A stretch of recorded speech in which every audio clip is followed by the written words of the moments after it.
कल का जो मोर्चा हुआ था मराठी के बारे में क्या कहेंगे? कितने साल से रहते मराठी आनी चाहिए कि नहीं? हाँ, आना तो चाहिए और सिस्टम भी होना चाहिए, अच्छा सिस्टम होना चाहिए, आपस में मिल के रहना चाहिए, ये सबसे बड़ा ये है। कल यहाँ पे कुछ माहौल कुछ नहीं था, जैसे पहले था वैसे कल भी था वैसे आज भी है। यहाँ पे कोई दिक्कत ऐसे कुछ हुआ नहीं।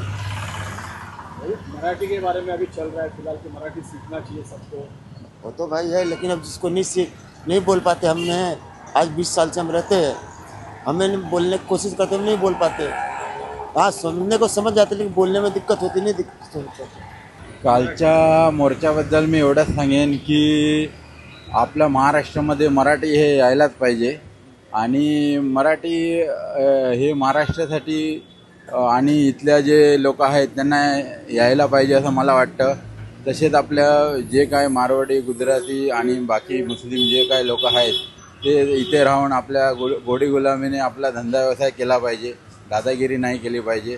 तसंच मराठी लोकांनी पण दादागिरी नाही केली पाहिजे आणि दोघांनी मिळून आपला धंदा आणि कसा होईल, आपलं घर प्रपंच कसा चालेल ते आपण बघितलं पाहिजे। जरूरी तो है नहीं। अभी हर जगह जाएंगे तो हर जगह का भाषा सीखेंगे तो फिर कैसे होगा? क्या कहते हैं, कितने साल से महाराष्ट्र में? मेरे को 13 साल हो गए महाराष्ट्र। 13 साल से मराठी आ रहा है कि कैसे? मराठी थोड़ा बहुत आता है, उतना ज़्यादा नहीं। कल जो मोर्चा था उसके बारे में कैसे कहेंगे? कल के मोर्चे के बारे में देखो, काम काज करने वाले उतना पता तो है नहीं अपने को, लेकिन ये गलत है। बघा, महाराष्ट्रात राहिलं तर महाराष्ट्राची अस्मिता जपली पाहिजे, मराठी भाषा आली पाहिजे, यात कुठलाही दुमत नाही। पण स्थानिक लेवलला तुम्ही पाहाल तर या शहरात अनेक विषय आहे। या शहरामध्ये खुले आम ड्रग विकले जातात, त्यात कुठलाही व्यापारी वर्ग बोलत नाही, कुठलाही संघटना बोलत नाही, कुठलाही मराठी एकीकरण बाहेर पडायला मागत नाही।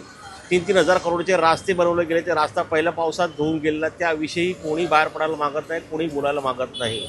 या शहरात ओपनली गुटखे विकले जातात, त्याविषयी कोणी बाहेर पडायला मागत नाही, बोलायला मागत नाही।